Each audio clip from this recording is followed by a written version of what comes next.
The idea of Arab nationalism first sprung up during World War I in Egypt. This idea spread because of the African nationalist revolts of the time. The combination of the inspiration of Africa's nationalist revolts along with a deep-seated dislike for Britain made the Egyptians revolt and take independence for themselves. All the different people of Egypt rose together and formed the Waft Party, which was essentially an Egyptian nationalist party. Finally, Britain yielded to Egypt's demands in 1922 when they granted Egypt their quote-unquote independence. This was mitigated by the fact that British troops stayed behind in Egypt to guard the Suez Canal from attack. This meant that Britain was still the real power behind the current king, King Fuad I. Once the Ottoman Empire collapsed at the end of World War I, the Middle East was divided between the British and the French into different mandates. The Turks in Asia Minor were not so easily persuaded and fought against the Allies in an effort to form their own independent nation of Turks. Led by a man by the name of Mustafa Kemal, otherwise known as Ataturk later in life, the Turks rebelled against British occupation and overthrew the Sultanate as well, forming the modern-day Republic of Turkey. Ataturk revolutionized life in Turkey through major reforms in education systems, the separation of church and state, and the quality of life for the Turkish people. He did away with the presence of Sharia law, instead replacing it with a more modern code of European laws. He adopted the Christian calendar as well as the tradition of the Sabbath. He made his people wear Western clothes and closed many religious schools in favor of a more Western education system. Ataturk also changed life for women in many ways. He removed the Islamic requirement to wear hijabs. He banned polygamy. He also allowed women to leave the home without a man and allowed them to join the workforce and get jobs. He reformed the language by doing away with Arabic script in favor of the European Latin alphabet. The majority of Turkish people loved Ataturk and who he was and what he did for Turkey. He ruled with an iron fist and made Turkey a strong and modern nation. There was a small part of Turkish Muslims who resented Ataturk's reforms and the westernization of Turkey. They thought Ataturk was a traitor to the Islamic nation and that he was spitting in God's eye by dismissing Sharia law and following a European code of laws. Ataturk's reforms inspired the neighboring Iranians to do the same to their nation. Riza Khan, a young upstart military officer, performed a coup to overthrow the current Shah of Iran, Ahmad Shah Qajar, and seize the power for himself.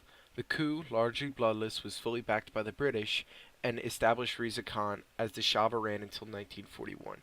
The newly appointed Shah fought to reform Iran in the same way that Ataturk did in Turkey. He westernized the law, clothing, religion, and education system, as well as the language.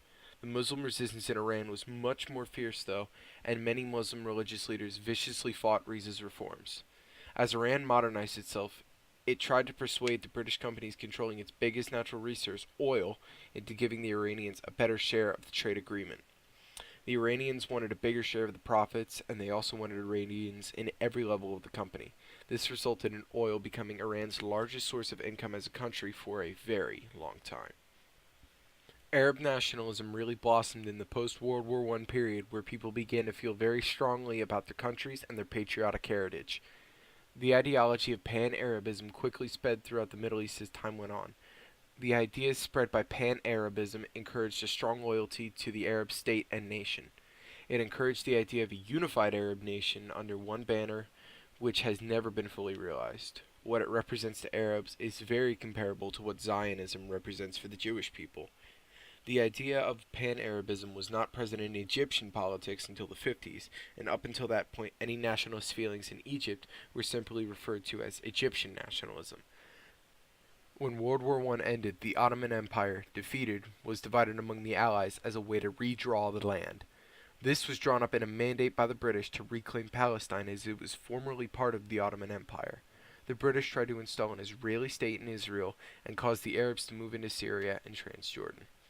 The installation of an Israeli state in Palestine caused an outrage among the Arab people because the British had promised that land to the Arabs once the war had ended. The Zionist movement began to gain popularity in Europe pre-World War II because of the widespread anti-Semitism present in Europe. The large amounts of Jews moving into Palestine enraged the Arabs, causing many conflicts between Muslim Arabs and the Jewish.